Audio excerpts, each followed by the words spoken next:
নাগৰিকত্ব সংশোধনী বিধেয়কখন গৃহীত কৰি বিজেপি চৰকাৰে সমগ্ৰ ভাৰতৰ লগতে অসমতো ৬ ধৰ্মাৱলম্বী লোকক বহিৰাষ্ট্ৰত ধৰ্মীয় উৎপীড়ন দোহাই দি নাগৰিকত্ব প্ৰদান কৰিব খোজা কাৰ্য অসমৰ ভাষা সংস্কৃতিলৈ এক অশনি সংকেত নমাই আনিছে।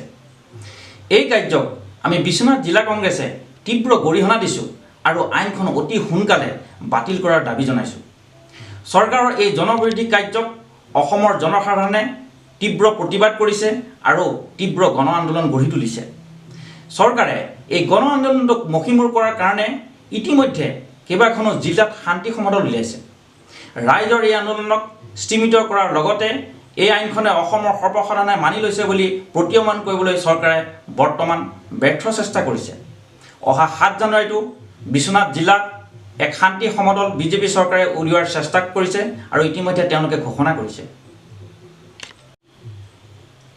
চৰকাৰে ইতিমধ্যে অসমৰ কেইবাঠাইতো যি শান্তি সমদল উলিয়ালে সেই শান্তি সমদলসমূহত ভাড়াতীয়া মানুহ আনি শান্তি সমদল সফল কৰাৰ ইতিমধ্যে বিভিন্ন সংবাদ মাধ্যমত প্ৰকাশ পাইছে। এই সংবাদ তথ্য সহকাৰে প্ৰকাশ পাইছে।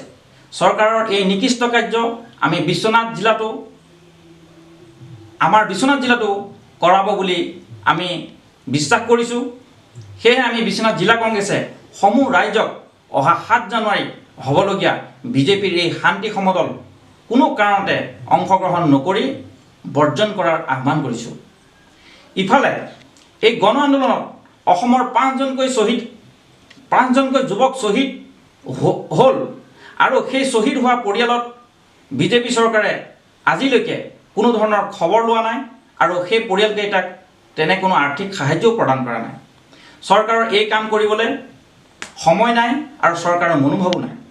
চৰকাৰক আমি কওঁ, এই শান্তি সমদল কাৰ্যসূচী লোৱাৰ পৰিৱৰ্তে এই দুৰ্ভগীয়া পৰিয়ালকেইটাৰ ওচৰত গৈ ক্ষমা খোজক আৰু পৰিয়ালৰ নিকটতম আত্মীয়ক আৰ্থিক সাহায্য সহ কৰ্মসংস্থাপন প্ৰদান কৰক।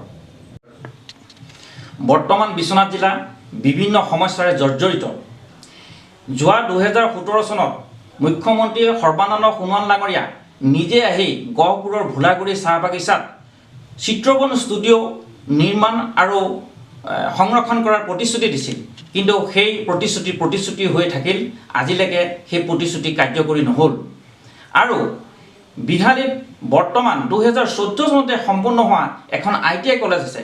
সেই ITI কলেজখনো আজি ১৪ চনৰ পৰা ২০২০ চন পালেহি এই ৬ বছৰ চৰকাৰৰ সদগতি নহ'ল যে সেই ITI কলেজখন খুলিব পৰা শক্তি চৰকাৰৰ নহ'ল।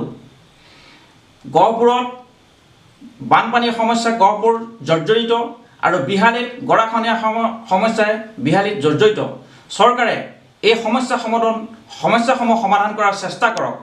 এনেধৰণৰ শান্তি সমদল উলিয়াই তেওঁলোকে ৰাইজৰ উন্নতি সাধন কৰিব নোৱাৰে।